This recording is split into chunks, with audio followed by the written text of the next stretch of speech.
al final, ¿verdad? El recordatorio. A ver, creo que ahora sí, ¿verdad? Inicia, sí. Gracias ahí por recordar. Ok, les decía entonces, las ecuaciones esas tienen esta misma forma, entonces para cada par de esas ecuaciones se puede utilizar esta misma para ver que se da este comportamiento, ¿verdad? Se cumplen los requisitos de ser biyectiva, se cumple el requisito ese de mandar soluciones de una a soluciones de la otra, ¿verdad? O sea, es una conjugación. Entonces podemos utilizar esa misma para construir una conjugación para las primeras dos ecuaciones, ¿verdad? Según como las escribí aquí, y otra para las otras dos ecuaciones, o sea, una H1 para estas y una H2 para estas, ¿verdad?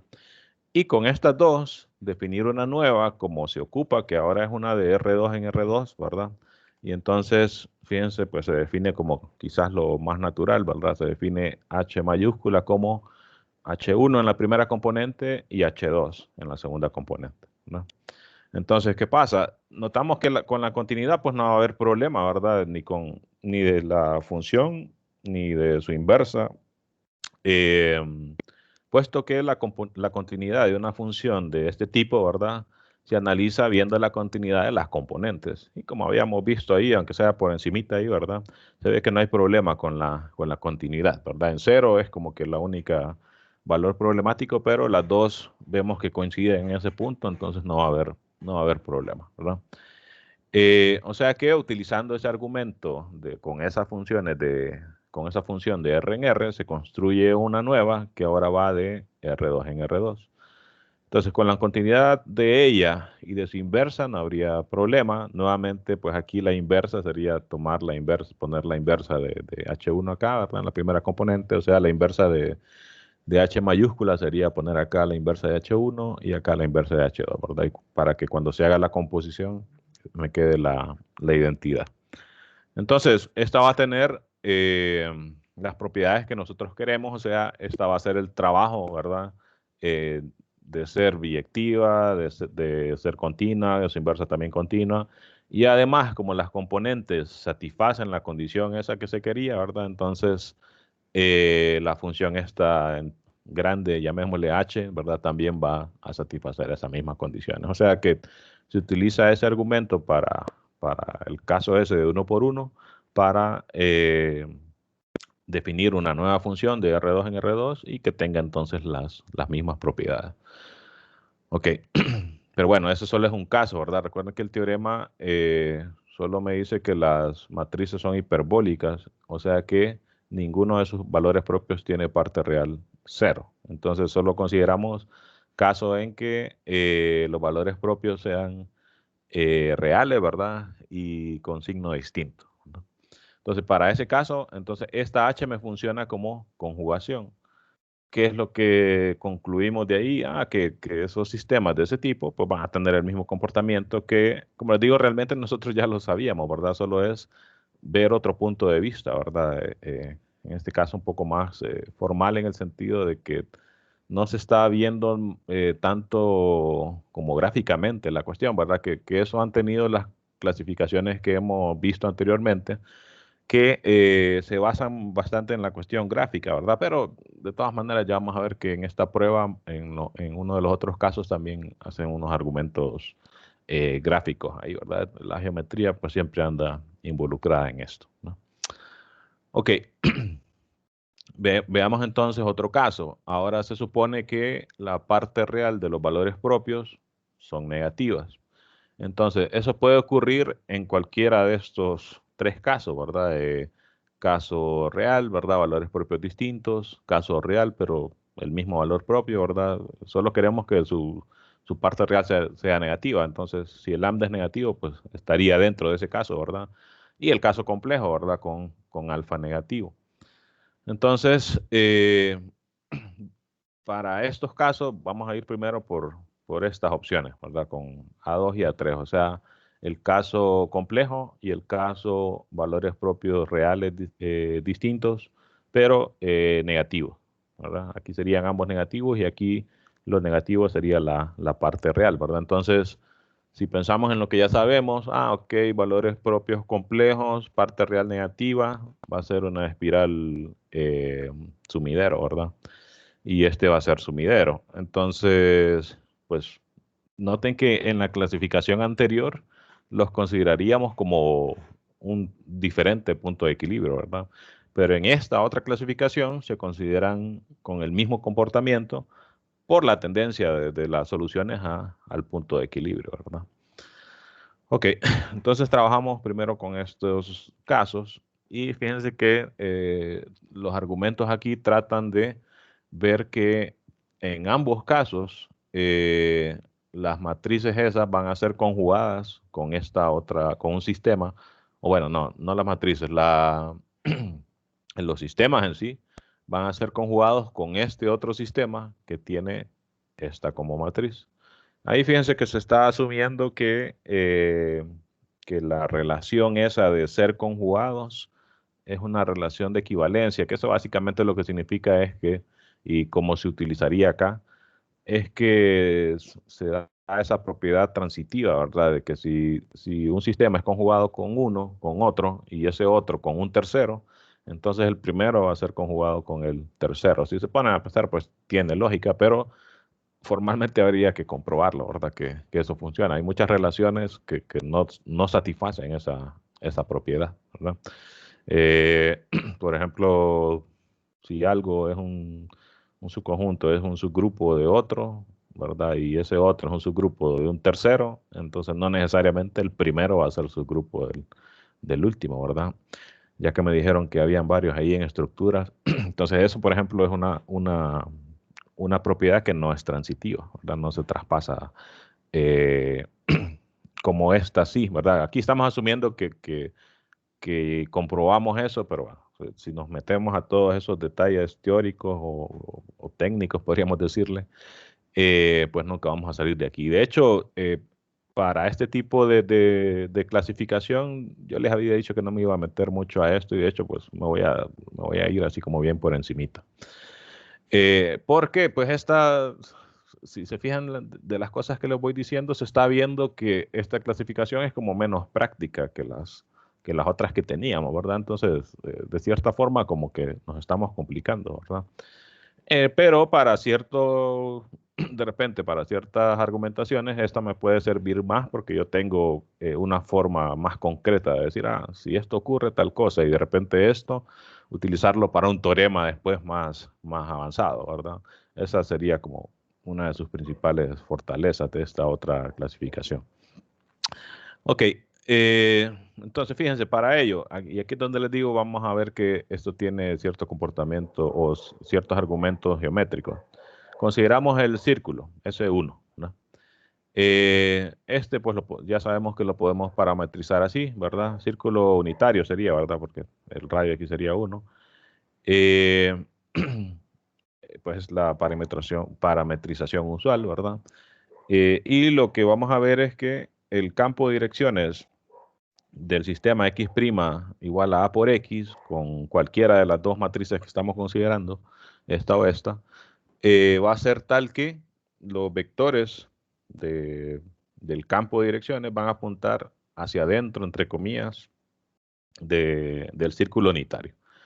Esto, fíjense que de hecho no es muy formal, porque decir hacia adentro, que un vector apunta hacia adentro del círculo unitario, pues se puede malinterpretar en algunas situaciones. Por ejemplo, fíjense que tengo el círculo unitario y si yo tomo vectores que están así, pues no hay problema, ¿verdad? Y eso seguramente es lo que se interpreta ahí como hacia adentro. Recuerden que estamos considerando sumidero, ¿verdad? En ambos casos, ya sea sumidero real o el espiral, ¿verdad? Entonces, si fuera, por ejemplo, una espiral, se podría dar que alguno de los vectores del campo S de direcciones o el campo S de vectores tenga algún comportamiento que se lleve algo así, ¿verdad? Que venga de esta forma, por ejemplo. Y como es un espiral sumidero, pues se va a ir tendiendo ahí al origen, ¿verdad? Los vectores así.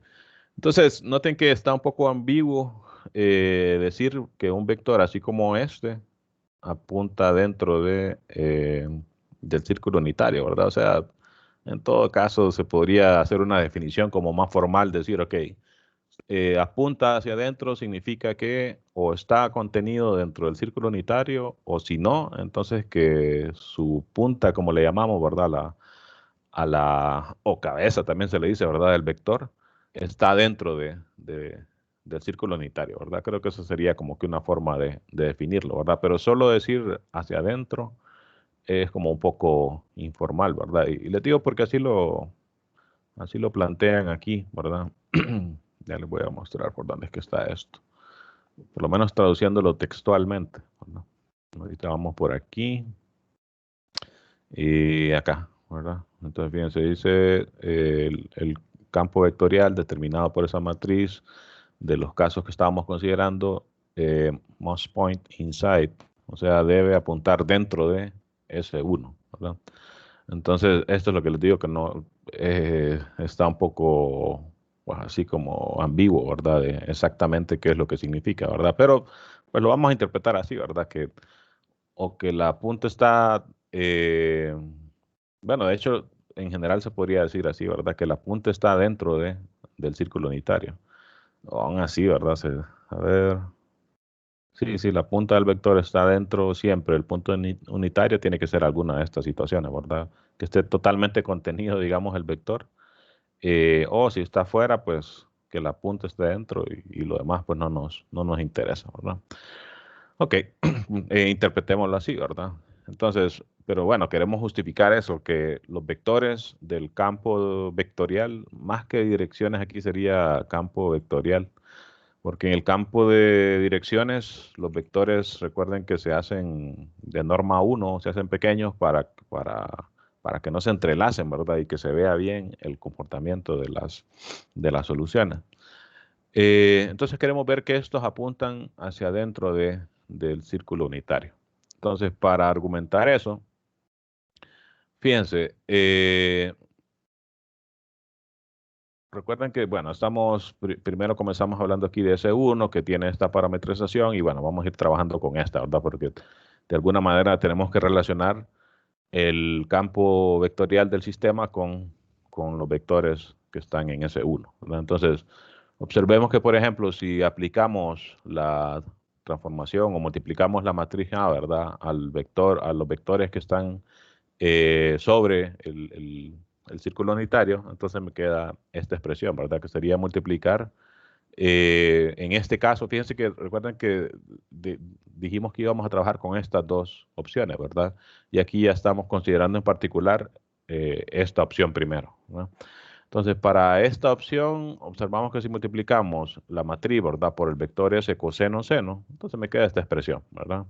Alfa por coseno más beta por seno, ¿verdad? La primera componente y así para la otra, ¿verdad? Eh, observamos también que este vector coseno seno, ¿verdad? Es un vector normal a S1 en el punto X de teta, ¿verdad? Donde X de teta, pues, lo habíamos definido así. Déjenme ver, aquí tengo algo extraño. Porque coseno de teta, seno de teta, pues, es precisamente este mismo, ¿verdad? Eh, déjenme revisar, yo creo que aquí copié algo mal también. No tiene sentido eso que estoy diciendo.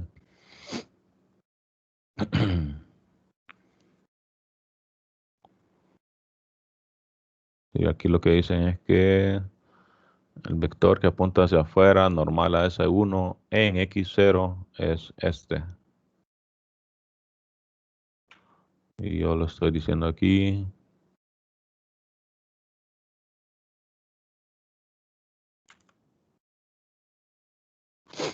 No, parece que está bien dicho, pero se escucha medio extraño, como que estuviéramos diciendo que este vector es normal a X de teta y X de teta, pues tenía esas mismas componentes, ¿verdad? Coseno de teta, seno de teta.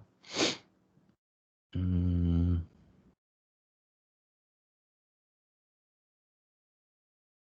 Bueno, creo que eso más bien, fíjense que tiene que ver con la cuestión de la interpretación de vectores, que, por ejemplo, un vector así como este, bueno, estamos en el círculo unitario, ¿verdad?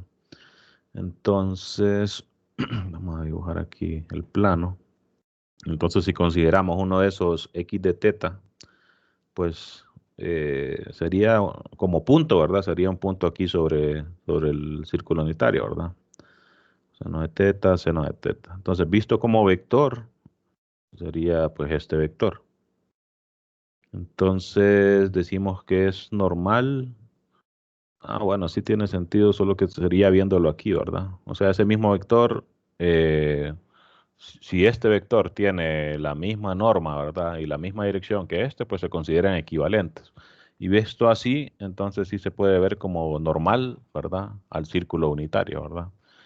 Eh, se ve un poco extraño porque estamos diciendo como que el vector es normal a sí mismo, ¿verdad? Porque el vector está definido por estas coordenadas.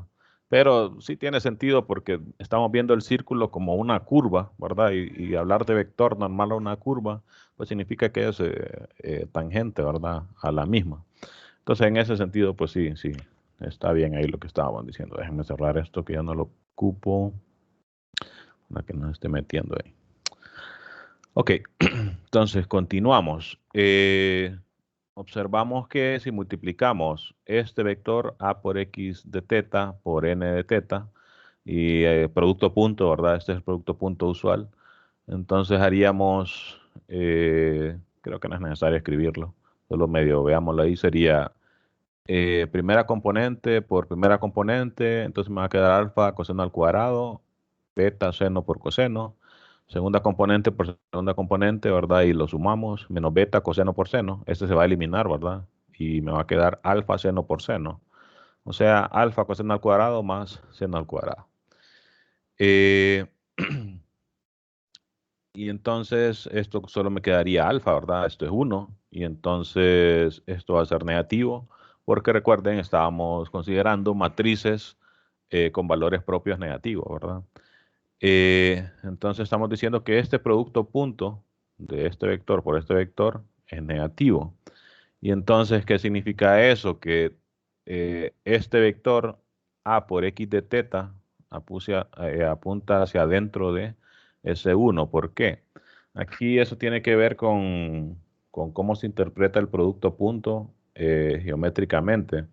Que para eso, si recuerdan, se utilizaba la ecuación aquella, ¿verdad? De que coseno del ángulo, ¿verdad? Entre dos vectores, llamémosle alfa porque aquí ya tenemos teta, era el producto punto de los dos vectores, ¿verdad? U punto B por o entre el producto de las normas, ¿verdad?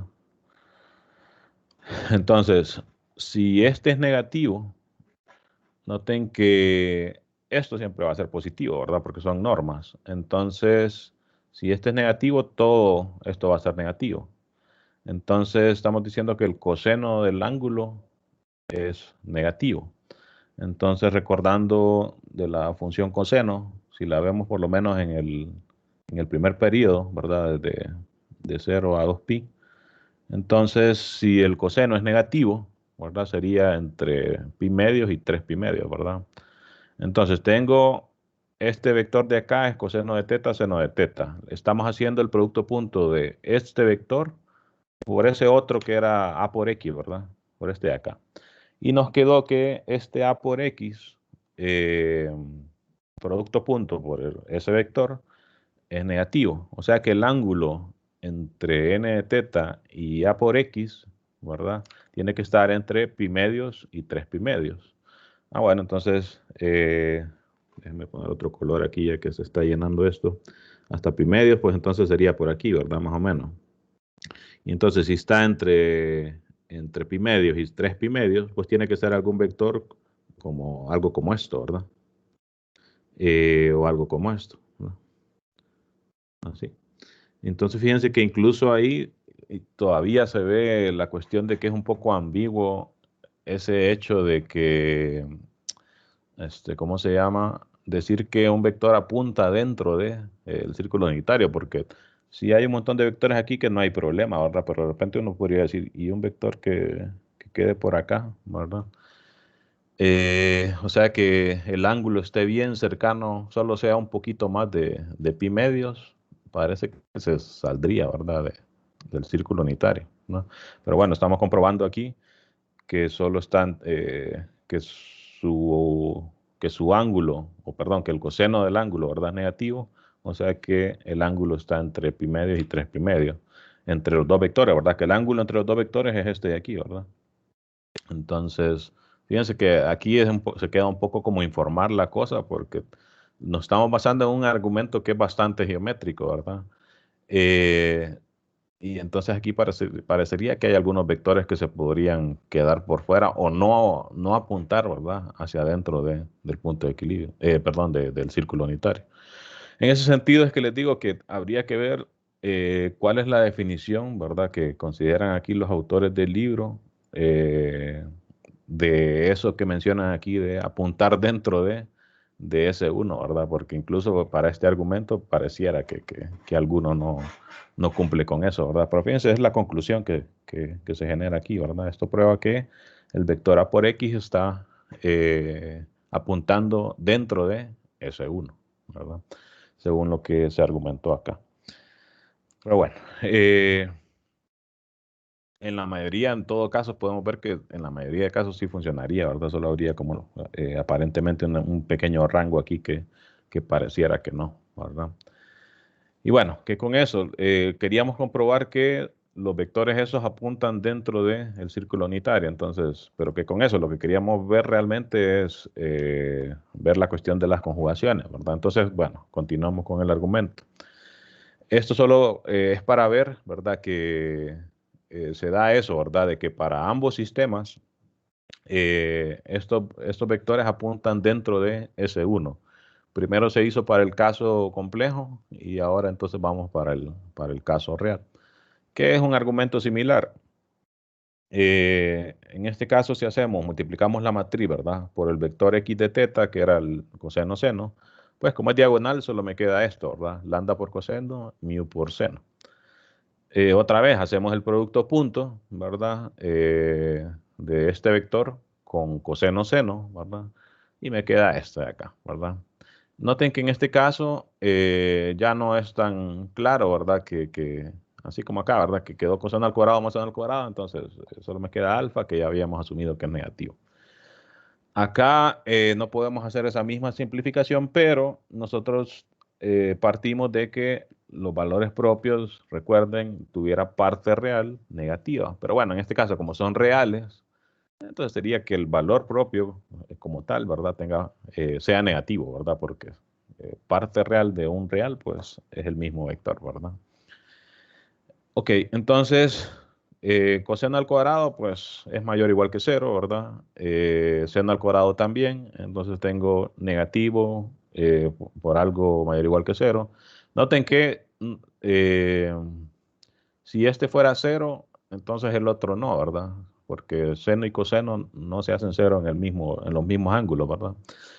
De manera que no va a ser estrictamente cero, ¿verdad?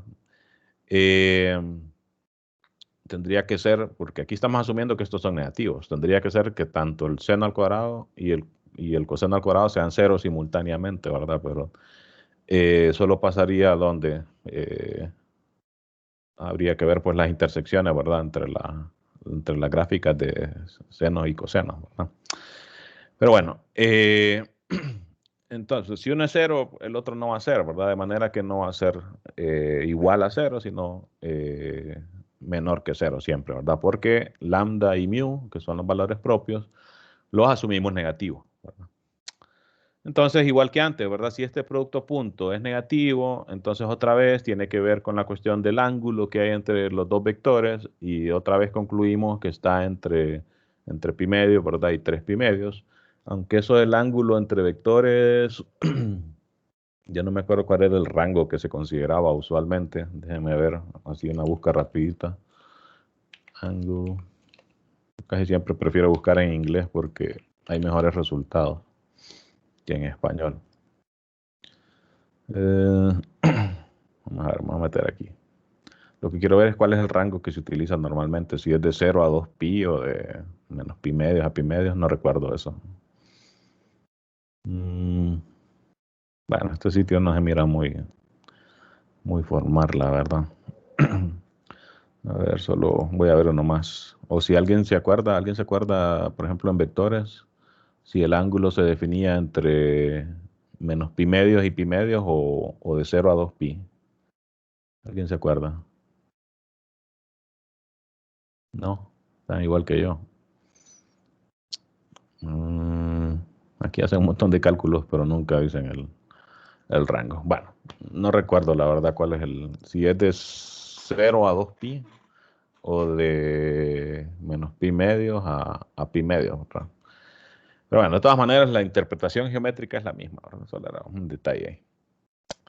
Ok, continuando entonces, bueno, concluimos que para ambos casos, tanto para el caso de este tipo de matriz como este tipo de matriz, esos vectores, entre comillas, ¿verdad? Por lo que les comenté, apuntan dentro de el círculo unitario, ¿verdad? Fíjense que en todo caso, quizás haciendo como concluyendo, según lo que visualizamos ahorita, quizás a lo que se refiere con apunta dentro de, pues es precisamente eso, ¿verdad? Que el rango que se da entre esos vectores, bueno, se miraba aquí mejor en el dibujo, es este de aquí, ¿verdad? Y quizás eso significa dentro de, ¿verdad? Porque así como tal como está, pues, se queda, como les digo, un poco ambiguo las cosas.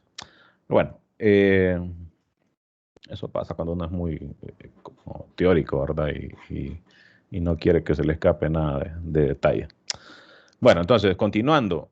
Eso, como les digo, era para ver nada más que los vectores apuntaban dentro del punto de equilibrio, pero al final se siente como que nos estamos desviando, ¿verdad? Porque lo que queríamos ver es que existe una función de este tipo, ¿verdad? Entonces, lo que pasa es que todo ese razonamiento geométrico se va a utilizar para definir la función, ¿verdad? Que va a hacer el papel, así como lo hizo en este caso, ¿verdad? Eso es lo que quiera más. Fue más fácil porque ya se tenía un ejemplo en R, ¿verdad? Y se utilizó para hacerlo en R2, ¿verdad? Entonces, en este caso no, y entonces todos esos argumentos geométricos, como les digo, son para construir esa función. Entonces, fíjense, como consecuencia de lo anterior, toda solución no nula del sistema va a cruzar exactamente a S1 una sola vez.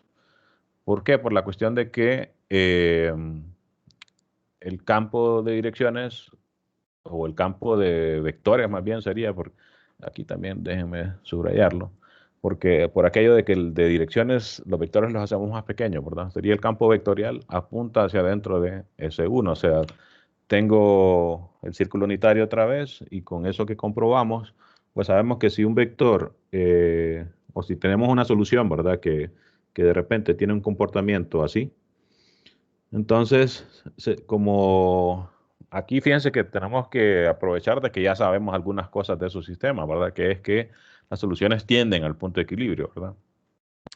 Entonces, si una solución entra de aquí y por ese comportamiento de que los vectores apuntan dentro de, entonces no puede después salirse, ¿verdad? Porque si se diera eso, entonces realmente esa solución no estaría tendiendo al punto de equilibrio y más bien se alejaría, ¿verdad? Entonces, pero sabemos que en estos casos que estamos analizando no ocurre, ¿verdad? Son sumideros, entonces las soluciones se quedan dentro de, ¿verdad?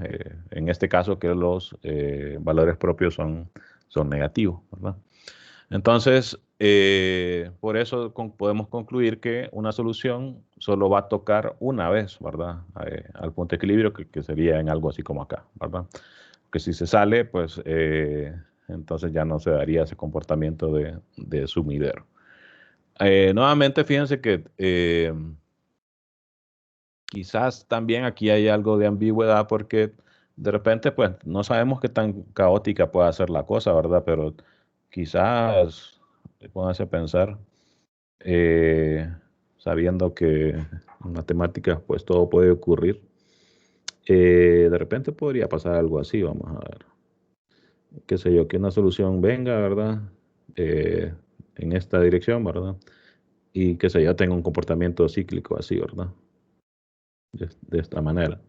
Y como les digo, así como son las cosas en matemática, pues no extrañaría, ¿verdad? Que pudiera ocurrir una curva que tenga ese comportamiento, ¿verdad?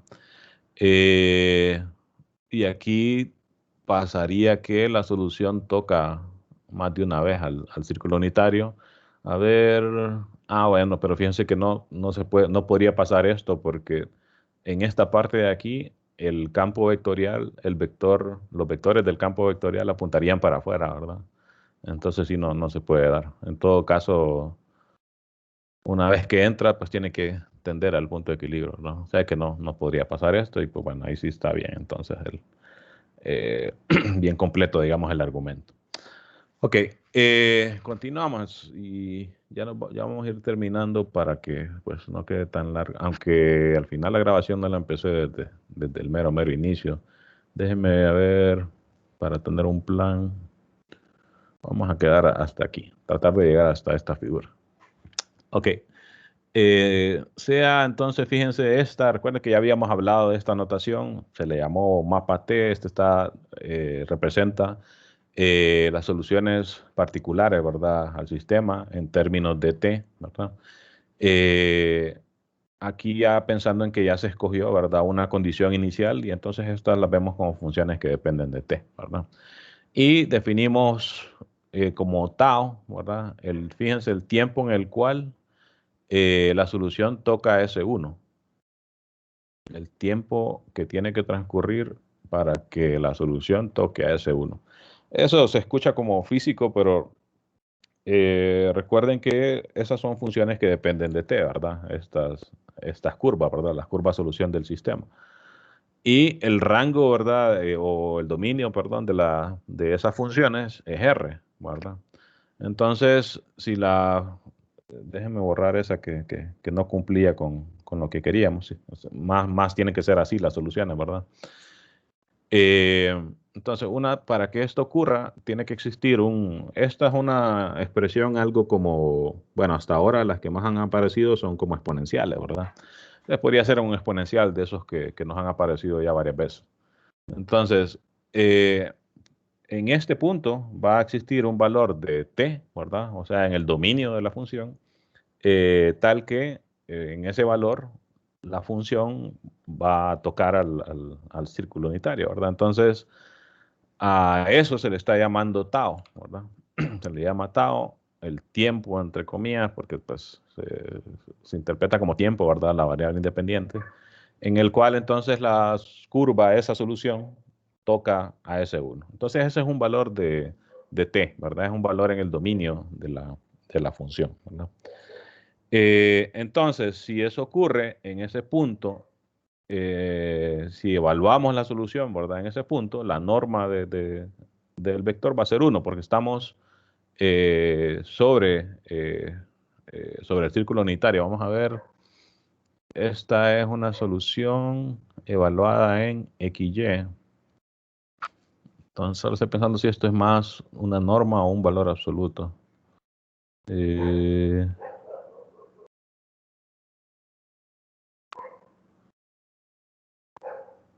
Esta es una solución particular, la estamos evaluando en un t, ¿verdad? En un real. Eh, y está evaluada en un XY. La verdad se puede interpretar así como está escrita como vector, pero déjenme asegurarlo, veo un poco extraño esta notación aquí. No, pero sí la tomé bien, ¿verdad?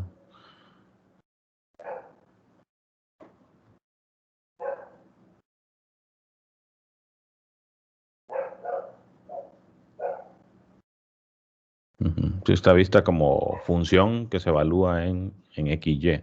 Fíjense que ahí para responder concretamente tendría que irme a cuando definimos esto, que dijimos, esta es una función que va de tal a tal, según como está aquí parece que va de R2 en R.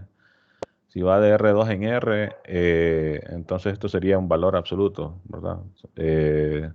Si fuera de R2 en R2, entonces sería una norma. Pero bueno, es un detalle técnico también. El punto es que como estamos sobre ese 1, ¿verdad? En ese punto entonces creo que tiene que ser más como norma para que esta igualdad tenga sentido, ¿verdad? Que esto sea igual a 1. Pero bueno, no me voy a regresar hasta allá para ir a ver ese detalle. Ok, ¿qué más? Con eso, fíjense, si se ponen a pensar hasta ahora, todo ha sido como bien geométrico y parece que no tiene relación con lo que queríamos, ¿verdad? Pero aquí es donde se le ve la relación. Aquí es donde definimos H, la función que va de R2 en R2 y que va a hacer el trabajo ese de ver que los dos sistemas van a ser conjugados, ¿verdad? Entonces, fíjense, eh, este pues es el mapa T para el sistema X' igual a B por X, ¿verdad? Donde B era aquella matriz específica, ¿verdad? Que tenía menos unos en la diagonal. Entonces ese sistema pues lo podemos resolver sin problema, ¿verdad? Esta va a ser la forma de las soluciones. Y aquí fíjense que se aclara eso que estaba pensando ahorita, que es vectorial la función, ¿verdad? Tiene dos componentes, entonces esto sería norma, ¿verdad? Que hay veces que por eso no es tan conveniente utilizar las barras estas de valor absoluto para vectores por esa ambigüedad que se puede dar, ¿verdad? Si aquí estuviera doble barra, pues no habría problema con detectar rápidamente si eso es vector o escalar, ¿verdad? Pero no, es vector, ¿verdad? Porque aquí lo podemos confirmar. Ok, entonces fíjense, aquí ya se define H y aquí vamos a ir terminando. Se define de la siguiente forma, y fíjense que también es bien como geométrica la forma en que se hace. Se define como en el origen vale 0, h de 0 vale 0. Y se define como composición de, recuerden que estas son dos funciones de este tipo, ¿verdad? Entonces, esta sería la solución, ¿verdad? Del sistema con la matriz A, ¿verdad? Solo que evaluada en el tiempo st, ¿verdad? Que tarda la solución en tocar el S1. Y se hace la composición, este no es producto, ¿verdad? Noten que como son funciones vectoriales, el producto de ellas no tiene sentido, ¿verdad? Esto es composición. Entonces es la composición de esta función, evalúo esa primero y después evalúo esta solución, pero en el valor opuesto a este tau que, como habíamos dicho, pues es ese valor en el dominio, ¿verdad? Tal que la solución toca al círculo unitario. Entonces, uno dice, bueno, pero ¿de dónde se le ocurriría a uno eso? Bueno, eso requiere mucho trabajo, ¿verdad? Es el tipo de cosas que muchas veces en una demostración cuesta mucho que a alguien se le ocurra. De repente esto salió de alguna investigación grande, ¿verdad? Tesis o algo así. Pero fíjense que nos dice que esto se puede interpretar por lo menos geométricamente de la siguiente manera. Tau, recordemos, habíamos dicho que era el tiempo que toma una solución, ¿verdad? En tocar al círculo unitario. Y menos tau, entonces sería como ese tiempo como en reversa, ¿verdad? Que toma otra solución, pero ya del sistema con matriz B, en también tocar al círculo unitario. Entonces la función esa h, de cierta manera, como que involucra esos dos valores, ¿verdad? El tau, recuerden, es como el valor t, ¿verdad? Que la solución, ¿verdad? Del sistema A tarda en tocar a ese 1, es algún real, ¿verdad? Y menos tau, pues sería entonces el que le toma a la solución B, también vamos a ver, sería como un tiempo en reversa, visto como de acá para acá, ¿verdad? Y entonces se evalúa la otra función en el opuesto de él, ¿verdad? Esta es como una manera de ver, quizás, si alguien se pregunta, bueno, ¿y de dónde se le ocurrió a la persona que hizo esta demostración, esta expresión? Aquí pues más o menos se trata de explicar de dónde más o menos viene la definición, ¿verdad? Entonces, lo que toca ahora, pero aquí nos vamos a quedar por hoy, lo que toca ahora es ver que esta h, definida de esta manera, es continua, tiene inversa, ¿verdad? La inversa es continua y que además satisface la condición aquella de las conjugaciones, ¿verdad? Que al final pues es lo más importante, ¿verdad?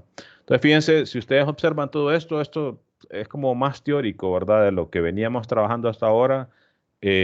Como les decía y como para resumir por hoy, el enfoque que yo le he querido dar esta vez al curso es un poco menos tirando a esto, porque pues una por lo de los requisitos que hablamos otras veces, ¿verdad? Y lo otro es que se ve que o se siente realmente que las otras clasificaciones que teníamos pues eran mucho más prácticas, ¿verdad? Entonces esto se siente como que uno se está enredando, pero recuerden que estudiamos matemática, ¿verdad? Entonces queremos ver las cosas como formales también, ¿verdad? No solo así eh, visualmente, aunque esto, pues, como les dije, tiene varias ideas ahí en las definiciones que son cuestiones así como gráficas, ¿verdad? Pero al final se demuestran, aquí sí, fíjense que el libro no deja claro qué quiere decir con la cuestión de apuntar hacia adentro, pero en la mayoría de cosas sí, se muestra que tal cosa ocurre, ¿verdad? Pues muchas veces eso es lo que no hacen o no tienen de repente, ¿verdad? Este tipo de clasificación. Obviamente, para cuestiones de efectos prácticos, si uno va de repente a trabajar, qué sé yo, algún proyecto en alguna clase o si hacen una maestría algo o algo así y hacen una tesis relacionada con esto, si el proyecto es como bien práctico, pues uno se va a ir a este tipo de cosas, ¿verdad? Pero si la cuestión es más como teórica, entonces es bueno conocer más o menos cómo se tratan, ¿verdad? Desde el punto de vista así también teórico, ¿verdad? Así que bueno, les voy a subir un video ahí más adelante en la semana para completar lo demás de la prueba, que fíjense que son las cuestiones esas de ver que es continua, que la inversa es continua, ¿verdad? Y que se satisface lo de la conjugación, ¿verdad? Y lo otro es que se dejó por fuera también el caso de valores propios reales repetidos, ¿verdad? Entonces se hace también un comentario aquí sobre eso, ¿verdad? Ya pueden ir avanzando también en tareas. Bueno, ya les había dejado algunos en la presentación anterior, ¿verdad? Pero es la misma, es la misma. Entonces, solo para recordarles que esto es hacer lo que le dicen a uno aquí en la sección esta 4.3, ¿verdad? Estos 4 incisos que están acá. Bueno, pues nos quedamos aquí por hoy. No sé si alguien tiene alguna consulta, ya sea de lo que hablamos hoy o en general de la clase.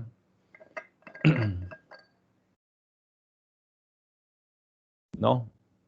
Bueno, pues nos quedamos entonces aquí por hoy, pendientes ahí siempre al campus, ¿verdad? Y para cuando les ponga el otro video y recuerden que ahí les pongo lo de las tareas, entonces pendientes a eso, ¿verdad? Y a la nueva convocatoria para reunirnos así presencialmente. Bueno, presencialmente entre comillas, ¿verdad? Por eso se le dice sincrónico, porque estamos tú a tú.